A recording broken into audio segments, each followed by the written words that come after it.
Guys, welcome to another new business vlog. Guys, आज का vlog भाई बहुत ही धमाकेदार होने वाला है क्योंकि आज हम एक ऐसी वीडियो बनाने जिसकी हाई डिमांड है। भाई आपने मैंने बहुत सारे वीडियो के नीचे आपने कमेंट्स किया था कि भैया हमें बता दो कि हम कैसे एक स्मार्टफोन से ऑनलाइन बिजनेस कर सकते हैं, कैसे हम प्रोडक्ट अपलोड करेंगे, कैसे हम उसमें मतलब प्रोडक्ट लिस्टिंग करेंगे, बहुत सारी चीजें स्पेशली मोबाइल के साथ आप कैसे कर सकते हो ऑनलाइन बिजनेस। तो चलो आज इस व्लॉग में हम वही बातें डिस्कस करने वाले हैं। तो आज के इस वीडियो में हम सीखने वाले हैं कि कैसे आप मीशो के ऊपर अपने सिर्फ एक स्मार्टफोन की मदद से खुद का ऑनलाइन बिजनेस रन कर सकते हो। इसके लिए ना ही आपको किसी पीसी की जरूरत है, ना ही किसी लैपटॉप की जरूरत है। जब हमने जब ये बिजनेस हमारा खुद का स्टार्ट किया था ना, तो हमने भी एक पुराने स्मार्टफोन से ही भाई खुद का बिजनेस रन कर रहे थे। मेरे पास पीसी भी था लेकिन बहुत पुराना था, कभी कभी हैंग भी होता था। तो कोई कोई टाइम ना मैं अपने खुद के स्मार्टफोन से ऑर्डर प्रोसेस करता था, एडवर्टाइजिंग रन करता था, बहुत सारी चीजें। भाई इतना आसान हो गया ना मोबाइल से ऑनलाइन बिजनेस करना, भाई चुटकियों का काम है। तो चलो एक एक ना अपन स्टेप बाय स्टेप पूरा डिटेल में समझने वाले, इसलिए ना इस वीडियो को स्किप मत करना, नहीं तो भाई आप इंपॉर्टेंट चीजें जो है ना वो मिस कर दोगे। देखो गाइस, मीशो के ऊपर बिजनेस करने के लिए ना सबसे पहले मीशो की जो शॉपिंग ऐप आती है ना वो आपको डाउनलोड करनी पड़ेगी, क्योंकि मीशो ने किया गया है ना अलग डिफरेंशिएशन किया नहीं कि आपको सेलर के लिए अलग से भाई ऐप बनाओ या शॉपिंग के लिए अलग से ऐप। एक ही ऐप में इंटीग्रेशन करके रखा है भाई, सेलर के लिए भी सेम ऐप यूज होगी और शॉपिंग कस्टमर शॉपिंग के लिए भी सेम ऐप। तो आपको डाउनलोड करने के बाद ना आपको क्या करना है मैं दिखा देता हूँ। यहाँ पे मैं ऑलरेडी फोन में दिखा रहा हूँ और बाद में ना यहाँ पे आप टेम्पलेट्स भी लगा दूंगा भाई फोन की, तो उससे आपको और आसानी हो जाएगी। तो देखो जैसे मीशो ऐप में आओगे ना, तो यहाँ पे आपको ना गो सेलर पैनल रहेगा, यहाँ पे सप्लायर हब करके, वहां पे आपको जस्ट प्रोसेस करना है। आप जैसे प्रोसेस कर दोगे आपका सप्लायर पैनल भाई लॉगिन के लिए चला जाएगा। तो आप वहां पे आपको लॉगिन करने के लिए ना आपके पास पहले ना मीशो का सेलर अकाउंट होना चाहिए। सेलर अकाउंट कैसे क्रिएट करते हैं उसके लिए मैं अलग से वीडियो आपको बता दूंगा। उसके अभी यहाँ पे मैं शॉर्ट में बताया, तो आपके पास जीएसटी नंबर होगा, आपका एक कैंसिल चेक रहेगा जिसमें आपका बैंक अकाउंट मतलब करंट अकाउंट जो रहता है ना वो अकाउंट होना चाहिए। उसके थ्रू अपना अपना खुद का सेलर अकाउंट बना सकते हो। वो बनाओगे तो आपका ईमेल आईडी और आपका क्रेडेंशियल मतलब जो पासवर्ड रहेगा वो आपको यहाँ पे लॉगिन करना है। जैसे आप लॉगिन करोगे तो सबसे पहले जो आपको फीचर्स आएंगे ना उसके बारे में थोड़ी अपन जानकारी लेते हैं। यहाँ पे अपन इस वीडियो में ना जो मेन टॉपिक है ना, जो आपको ना मतलब डेली रूटीन में आपको यूज होने वाले, जो इंपॉर्टेंट है, जो ऑनलाइन बिजनेस का कोर फीचर्स है ना उसके बारे में बात करने वाले हैं। जैसे ही अपना लॉगिन करने के बाद सेलर पैनल के डैशबोर्ड पे आओगे ना, तो वहां पे आपको ना बेसिक कुछ फीचर्स मिलेंगे, उसमें से मैं आपको एक्सप्लेन कर दूंगा। यहाँ पे आप देखोगे स्क्रीन पे, यहाँ पे लग रहा है आपको, स्क्रीनशॉट लगा दूंगा मैं। यहाँ पे पेंडिंग टैब, पेंडिंग ऑर्डर रहेगा, उसके बाजू में डाउनलोड लेबल रहेगा, मतलब जो पेंडिंग ऑर्डर्स का जो रहेगा ना वहां पे आपके आज के या कल के जितने भी ऑर्डर्स आएंगे ना वो यहाँ पे विजिबल होने वाले हैं। बाद में डाउनलोड लेबल, अगर उसके अपने लेबल डाउनलोड करे नहीं रहेंगे ना, मतलब रेडी टू शिप में रहेंगे या डाउनलोड लेबल अभी तक करे नहीं है ना अपने रेडी टू शिप में, तो वो सब दिखने वाले। आउट ऑफ स्टॉक, आपकी जितने भी इन्वेंट्री रहेगी उसमें आउट ऑफ स्टॉक कौन सा है, जो आपका स्टॉक 20 के नीचे जाएगा ना वो लो स्टॉक में नॉर्मली काउंट होता है, तो वो आपका यहाँ पे लो स्टॉक दिखेगा। और नीचे जो पांचवा फीचर्स दिख रहा है ना आपको ब्रांडेड पैकेजिंग का, जो हम यहाँ पे दिखा देता हूँ मैं आपको। ये जो ब्रांडेड मीशो की आती है ऑथोराइज वेंडर के थ्रू, यहाँ पे क्यूआर कोड रहता है। ये देखो, ये जो क्यूआर कोड है ना ये आपको स्कैन करना पड़ता है, और साथ में जो आपका लेबल जनरेट होता है ना वो पार्सल का जो क्यूआर कोड है, दोनों चीजों को आपको लिंक करना पड़ता है। इसके लिए ना वो आपको मोबाइल से करना है ना, तो आपको वहां से मोबाइल से ये स्कैन नाउ के यहाँ से जाके स्कैन करना पड़ेगा। अपन देखते हैं कि भाई मेन फीचर्स क्या है। तो जैसे आपको नीचे होम टैब के बाजू में आपको ऑर्डर्स दिखेगा, तो सबसे पहले अपन देखेंगे ऑर्डर्स को कैसे मैनेज करते हैं। तो जैसे आप क्लिक करोगे ऑर्डर वाले सेक्शन में ना,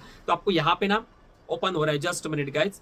हाँ, यहाँ पे अभी आपको ना 1 2 3 4 5 टैब दिखने वाले। तो सबसे पहला जो टैब आता है उसके बारे में बात करते हैं। होल्ड वाला टैब, होल्ड वाला आखिर है क्यों भाई? यहाँ पे तो आपकी कोई भी ऑर्डर जाने वाली नहीं, यहाँ पे सिर्फ वही ऑर्डर्स जाएंगी जिनका मतलब पिन कोड जो है ना वो अनसर्विसेबल है, या कोई आपको मीशो को लगता है कि भाई ये सस्पेक्टिव शिपमेंट है, या फिर इसमें भाई cash on delivery multi quantity आता है, वो वेरिफिकेशन के लिए ये इन्होंने होल्ड पे डाला है। तो मतलब ऑर्डर वेरीफाई करने के लिए होल्ड पे जाएंगे, फिर 1 2 दिन को अगर उनको लगेगा भाई जेन्युइन ऑर्डर है तो वो रिलीज कर देंगे। इसके बाद में जो एक्चुअल आता है ना अपना पेंडिंग टैब, जिसका अपने को काम रहता है, जितने भी आपके ऑर्डर्स आएंगे वो पेंडिंग टैब में आएंगे। तो यहाँ से आप सब देख सकते हो, ये जो नीचे ऑर्डर सब दिखेंगे ना वहां पे आपको सिर्फ 2 बटन मिलेंगे। आपकी जब भी पहली ऑर्डर आएगी वहां पे आपको एक तो एक्सेप्ट करने का ऑप्शन रहेगा या फिर कैंसिल करने का रहेगा। नॉर्मली आपको 100% आपको सभी ऑर्डर को एक्सेप्ट ही करना है। अगर इनकेस अगर आप किसी भी ऑर्डर को बिना स्टॉक के, अगर मतलब आपने कभी कभी क्या नया आदमी रहता है तो क्या करता है कि भाई 100 स्टॉक डाल देता है लेकिन स्टॉक उसके पास होता नहीं है, तो अगर स्टॉक खत्म होने के बाद अगर वो ऑर्डर प्रोसेस करेगा कैसे, तो ऑर्डर वो कैंसिल कर देता है। अगर आप 1 2 ऑर्डर भी कैंसिल कर दोगे ना तो मीशो को लगेगा कि भाई ये वेंडर काम का है नहीं, इसके लिए भाई इसकी विजिबिलिटी पूरी डाउन कर दो, क्योंकि इसके पास तो स्टॉक है ही नहीं और उनका कस्टमर खराब हो रहा है, कस्टमर रिटर्न जा रहा है, क्योंकि आप ऑर्डर कैंसिल कर रहे हो तो उनका कस्टमर खराब हो रहा है। इसके लिए वो आपको विजिबिलिटी डाउन कर देंगे, आपके ऊपर ध्यान देंगे नहीं। तो नॉर्मली ना 99% ऑर्डर एक्सेप्ट ही करने का, कभी कैंसिल नहीं करने का। आप एक्सेप्ट करने के बाद जो बाजू वाला टैब आता है ना गाइस, बगल वाला रेडी टू शिप वाला, रेडी टू शिप में आप जो भी ऑर्डर एक्सेप्ट करोगे वो आपको रेडी टू शिप में आने वाले हैं। रेडी टू शिप में आने के बाद आपको वहां पे वो लेबल को डाउनलोड करना है। यहाँ पे आपको ऑप्शन मिलेगा डाउनलोड लेबल करोगे, उसके बाद आपको मिनीफेस्ट भी डाउनलोड करना है। अभी मिनीफेस्ट क्या होता है, लेबल आप जो भी डाउनलोड करें, आज के दिन में आपने 10 लेबल डाउनलोड करें, जब आप वो डिलीवरी वाले आएंगे ना आपके पास, जब भी वो लेबल पिकअप करने के लिए, तभी उनके पास से आपको साइन लेना है कि भाई तेरे 5 पिकअप थे, वो 5 पिकअप वो मैनिफेस्ट के ऊपर तो आपको साइन करना है। तो मैनिफेस्ट आपको A4 साइज में जनरेट करना पड़ता है। उसके बाद आता है शिपेड वाला टाइप। शिप वाला टाइप इसलिए कि आप जो भी आज के दिन में आप पार्सल नॉर्मली डिस्पैच करोगे ना, वो सभी मूव हो जाते हैं रेडी टू शिप से शिप वाले। और जो कस्टमर कैंसिल कर देता है या आप कैंसिल करोगे, वो बेसिकली भाई बेसिक चीज है भाई, आराम से आपको समझ में आ जाएगी, वो कैंसिल में आएगा। तो यहाँ तक तो आपको क्लियर हो गया। पहला जो टास्क था ना भाई ऑर्डर वाला, वो तो हमने कंप्लीट कर लिया, वो तो अच्छे से मैंने आपको समझा दिया। उसके बगल में ही नीचे आप देखोगे ना, तो वहां पे रिटर्न वाला टैब है। रिटर्न इन द सेंस क्या है, आप जो भी आपने वेयर हाउस से जो भी माल भेजोगे ना कस्टमर को, तो उसमें से कुछ माल जो है ना, दो चीजें होती है, एक तो होता है डीटीओ, एक होता है आरटीओ। तो डीटीओ क्या होता है, जो आपके कस्टमर को पसंद नहीं आया, जैसे मैंने फोन भेज दिया किसी कस्टमर को, ये सैमसंग का फोन उसे पसंद आ गया नहीं, तो उसने वो रिटर्न कर दिया, इसको बोलेंगे डीटीओ। तो डीटीओ मतलब इसके आपको पर प्रोडक्ट के मिनिमम 200 रुपए चार्जेस कटते हैं आपके अकाउंट से। और दूसरा होता है आरटीओ। आरटीओ मतलब क्या होता है, उसका फुल फॉर्म क्या है, आरटीओ का रिटर्न टू ओरिजिन। जहां से पार्सल गया है वो पार्सल वहां पे रिटर्न कर देने का मतलब ना, कस्टमर तक ये पार्सल पहुंचता नहीं है। एक तो कस्टमर बीच रास्ते में कैंसिल कर देता है, या फिर कुछ लॉजिस्टिक वाले रहते हैं वो फेक अटेम्प्ट कर देते हैं कि हमें एड्रेस मिला नहीं, इसके लिए भाई ये पार्सल हम कैंसिल कर देते हैं। वैसे का वैसा पार्सल आपके अकाउंट आपके वेयर हाउस में आ जाता है। तो ये दो चीजें होती है। तो अभी यहाँ पे अगर बात करो ना दोनों चीजों की, तो यहाँ पे सबसे पहले आपको ओवरव्यू मिलता है। यहाँ पे सबसे पहले जो है ना ये कस्टमर रिटर्न रेट, यहाँ पे मतलब आपका आप 100 पार्सल भेज रहे हो, उसमें से अगर आपके 5 पार्सल रिटर्न आ रहे, तो इसका मतलब आपका 5% का कस्टमर रिटर्न है। अगर उसमें से 10 पार्सल रिटर्न आ रहे, तो 10% का। एक अच्छा कस्टमर रिटर्न रेशियो जो रहता है ना, वो आपका 1 से लेके 10 तक गिना जाता है, 10 12 13 तक गिना जाता है। उसके बाद अगर और 15 20 25 तक जाता है, तो आपके लॉस में जाने के चांसेस बढ़ जाते हैं। उसके बाद आता है भाई और नीचे आता है उसके courier return ratio. Courier return ratio किसी भी सेलर के हाथ में नहीं रहता है, वो सब मीशो के हाथ में रहता है, और जो लॉजिस्टिक वाले रहते हैं उनके हाथ में रहता है। तो आप उसमें कुछ भी नहीं कर सकते,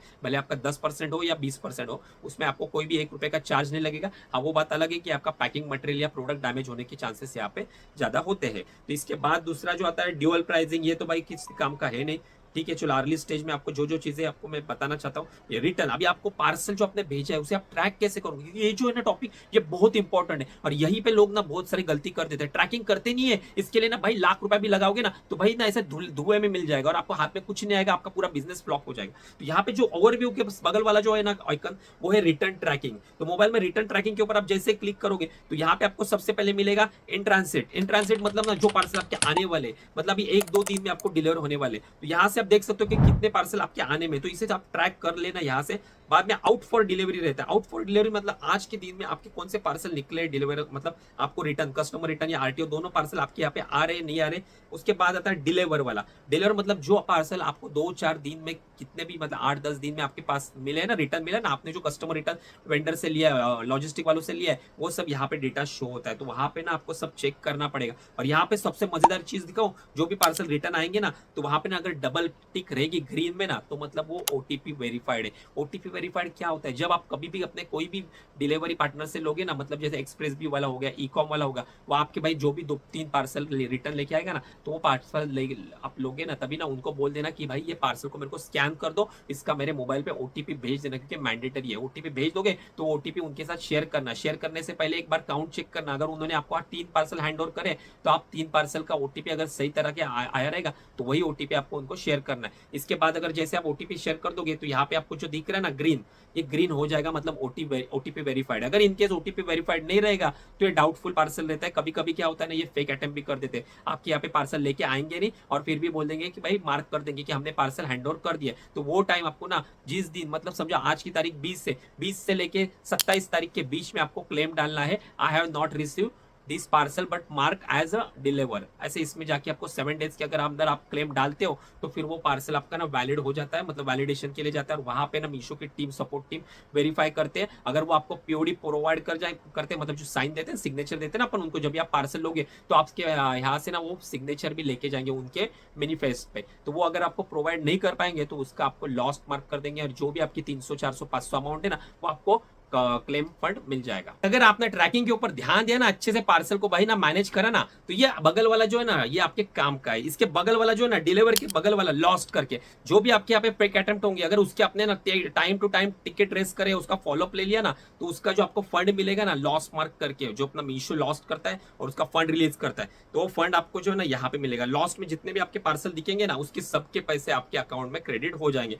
और अगर आपने रिटर्न ट्रैकिंग के ऊपर ध्यान दिया नहीं, तो भाई बिजनेस का तो सत्यानाश हो जाएगा। भले आपने 100 पार्सल दिए और डिलीवर वाले ने उसने सिर्फ 20 पार्सल के ऊपर पेक मार्क कर दिया कि भाई हमने इनको डिलीवर कर दिए, लेकिन वो पार्सल मिले ही नहीं और आपने भी उसके रिगार्डिंग कोई टिकट रेस नहीं किया, तो वो सभी पार्सल डिस्पोज में जाते। ये बाजू वाला सेक्शन उसके लिए, ये जो आपका पैसा खाने के लिए बैठा हुआ है, तो ये डिस्पोज वाला है ना, इसमें जितने भी पार्सल आपके डिस्पोज में जाएंगे ना, उसके आपको चवन्नी भी मीशो की तरफ से कुछ नहीं मिलेगी। वो सब पार्सल मतलब भाई कचरे के इसमें फेंक दिए लॉजिस्टिक वाले ने, क्योंकि आपने वो पार्सल एक तो लेने से इनकार कर दिया, या फिर आपने मतलब ध्यान दिया नहीं, तो वहां पे उन्होंने फेक अटेम्प्ट कर दिया, तो मीशो यही बोलेगा कि वो आपके डोर स्टेप पे आए थे, लेकिन आपने पार्सल जो है वो रिजेक्ट कर दिए, इसके कारण उसने वो फेंक दिए, तो डिस्पोज हो जाएंगे, उसका कुछ भी पैसा मिलेगा नहीं। अब बात करते हैं इसके नेक्स्ट वाले फीचर्स की, जो इसके बगल वाला है इन्वेंट्री। मतलब आपने जितने भी अभी तक कैटलॉग अपलोड किए ना, 10, 20, 50, वो सब कैटलॉग आपको इन्वेंट्री में मिलेगी। यहाँ पे आपको ना हर साइज को अपडेट करने से लेके कैटलॉग को एडिट करने के लिए भाई ये फीचर काम आता है। तो यहाँ पे आप देखोगे तो यहाँ पे आपके सभी कैटलॉग आपको यहाँ इस टैब में दिखेंगे, और साथ में उसमें आपको अगर समझो कोई आउट ऑफ स्टॉक हो रहा है या किसमें आपको स्टॉकअप करना है, तो आप यहाँ से इजीली कर सकते हो। और इसके बगल में आपको एडिट का ऑप्शन भी मिलेगा, जहां पे आप जाके ना एडिट कर सकते हो पूरा कैटलॉग। मतलब आपको कैटलॉग की इमेजेस चेंज करना है, डिस्क्रिप्शन चेंज करना है, कुछ एसईओ कीवर्ड ऐड करने, वो सब चीजें आप इस एक सिंगल क्लिक से कर सकते हो। हाँ, सिर्फ आप ना यहाँ पे प्राइस अपडेट नहीं कर सकते, प्राइस डिक्रीज कर सकते हो। मतलब अगर आपका 100 रुपए का प्रोडक्ट है, उसे आप 50 रुपए में बेचना चाहते हो, तो प्राइस डिक्रीज कर सकते हो। लेकिन अगर आपको प्राइस बढ़ाना है, तो आपको उसके लिए ना टिकट रेस करना पड़ेगा। तो ये है फीचर ये वाला। इसके बगल में जो छोटे छोटे टैब जो दिए ना, जैसे ब्लॉक वाला टैब है, पॉज करके टैब है। कोई अगर आप कैटलॉग पॉज करते हो, आपके पास स्टॉक नहीं है, तो पॉज कर देना, जीरो क्वांटिटी में मत रखना, उससे आपकी भी विजिबिलिटी डाउन होती है भाई। ये सीक्रेट से बिजनेस के वो मैं आपके साथ भाई दिल खोल के शेयर कर रहा हूँ। तो जो भी आपका आउट ऑफ क्वांटिटी का स्टॉक रहेगा ना, उसे सीधा एक तो पॉज करो, जीरो क्वांटिटी में रखो मत, उसके कारण आपकी स्टोर की विजिबिलिटी डाउन हो जाती है। और ब्लॉक मतलब कोई आपका ब्रांड इन्फ्लुएंसमेंट का आता है या पुअर कैटलॉग का आता है, उसके कारण जितने भी आपके कैटलॉग ब्लॉक होंगे ना, वो आपको सब ब्लॉक कैटलॉग में मिल जाएंगे।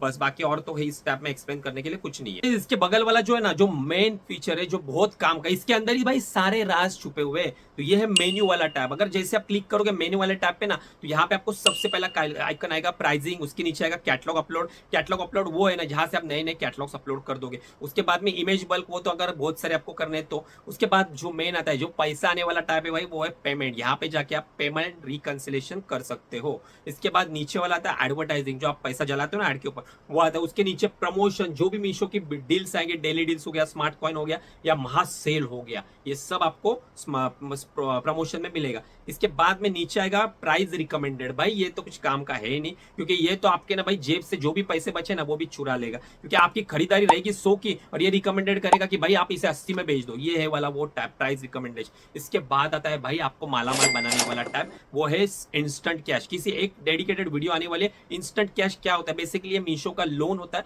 मीशो आपको लोन देता है आपके अकाउंट के ट्रांजैक्शन को देख के। तो ये अपन किसी एक स्पेशल वीडियो में बात करेंगे। इसके बाद क्वालिटी चेक, जो आपके कैटलॉग्स की क्वालिटी रहेगी वो इंप्रूव करने के लिए आपको क्या क्या रेटिंग्स हुआ थी वो। भारत की चॉइस, तो ये एक नया इन्होंने ऐड ऑन किया है, भारत की चॉइस। ये फिलहाल बेकार है, कुछ किसी काम का नहीं, क्योंकि ना इसमें जो अभी तक मतलब जो डेटा है ना, वो अभी तक सफिशिएंट है नहीं, जो हमें ग्रो करने के लिए चाहिए। तो अभी ये अर्ली स्टेज में धीरे धीरे इंप्रूव हो जाएगा। इसके बाद में आता है बिजनेस का डैशबोर्ड। ये एक अच्छा काम का फीचर है। इसमें आपको पता चलता है कि आपका कल का सेल कितना है, आपके स्टोर पे ऊपर कितनी विजिबिलिटी आई है, कितने क्लिक्स आए, कन्वर्जन कितना आया, ये सब बातें मतलब बहुत सारी चीजें आपको इस टैब में क्लियर हो जाती है। बाद में आपको जो भी टिकट रेस करने रहेंगे, तो इसके लिए आपको नीचे सपोर्ट में आना है। सपोर्ट में जैसे आप करोगे, तो यहाँ पे बहुत सारे, वो आप एक बार देख लोगे ना अच्छे से बैठ के, मतलब कैटलॉग के लिए अलग है, डिलीवरी के अलग है, बाकी प्राइसिंग के लिए अलग है, बहुत सारी चीजें। तो यहाँ से आप अलग अलग देख सकते हो। एडवर्टाइजिंग रिलेटेड वो क्लेम यहाँ से आप डाल सकते हो। और अभी बचा हुआ क्या है? हाँ, तो अभी अगर ऑलमोस्ट मैंने जितना भी था ना, वो आपको बता दिया। अगर आपको है ना गाइस, स्पेशली ना मीशो के ऊपर हम कैसे कैटलॉग अपलोड करते हैं, वो अगर कैटलॉग सीखते हैं ना आपको, तो मैं भाई टारगेट रखता हूँ इस वीडियो के ऊपर भाई 500 लाइक का। अगर 500 लाइक आ गए ना, तो भाई मैं मेरी स्ट्रेटेजी ना पूरी डिटेल में भाई स्क्रीन रिकॉर्डिंग करके आपके साथ शेयर कर दूंगा कि आपको भाई मीशो के ऊपर अगर आपको काम करना है, तो भाई किस तरह से कैसे आप ना आपका प्रोडक्ट फ्रंट पेज पे ला सकते हो और क्या क्या चीजें होती है कैटलॉग इंप्रूव करने के लिए। तो वो सब डिटेल में बात करेंगे, लेकिन टारगेट है 500 लाइक का इस वीडियो के ऊपर। तो भाई और लिख दो भाई कैटलॉग एडिटिंग के ऊपर, अगर आपको वीडियो चाहिए तो लिख दो भाई मीशो कैटलॉग, तो भाई मैं समझ जाऊंगा कि भाई कितने लोगों को चाहिए। और 500 like I hope guys Meesho के जो भी बेसिक फीचर्स है ना वो मैंने आपको अच्छे से एक्सप्लेन करे रहेंगे। अगर इनकेस कोई भी फीचर्स मेरे से छूटता है ना तो भाई कमेंट्स में लिख देना, उसे अपन नेक्स्ट वीडियो में कवर करेंगे। साथ ही में ना गाइज एक दो फीचर्स जो है ना वो डेस्कटॉप पे मिलते हैं आपको, जो मीशो के ऐप में नहीं मिलते। अगर आपको वो भी यूज करना है या फिर आपको कोई कोई जैसे ऑर्डर एक्सेप्ट करने के बाद वो तो हो जाता है, लेकिन कैटलॉग एडिटिंग करने में आपको दिक्कत आती है, तो आप उससे कैसे सॉल्व करोगे? तो वो ना भाई एकदम स्मूथली पीसी पे तो हो जाता है। तो अगर आपको मोबाइल वाला पीसी यूज करना है ना तो वो कैसे करोगे? तो आपको जाना है क्रोम पे आपको डालना है support.misho.com, ओपन करना है और वहां पे जाके आपको व्यू एज अ डैशबोर्ड करके सिलेक्ट करना है। तो जो वेबसाइट का जो डैशबोर्ड रहता है ना वो आपके मोबाइल के स्क्रीन में लॉगिन हो जाएगा और पूरे फीचर्स पीसी वाले फीचर्स आपके इस मोबाइल में। ये एक सीक्रेट टिप्स रहती है जो मैंने आपके साथ शेयर कर दी। तो बाकी अगर आपको ये वीडियो अच्छी लगी है तो भाई दबा के लाइक करो। 500 लाइक का टारगेट दिया है। जो मेरी स्ट्रेटेजी कैटलॉग अपलोडिंग करने के लिए वो देखना है, उसके ऊपर डेडिकेटेड वीडियो चाहिए तो 500 लाइक कर देना। और बाकी आपके जो भी इसमें से सवाल छूटे वो कमेंट्स में पूछ लेना। मैं मिलता हूं आपसे हमारे अगली वाली वीडियो में, तब तक के लिए गुड बाय गाइज।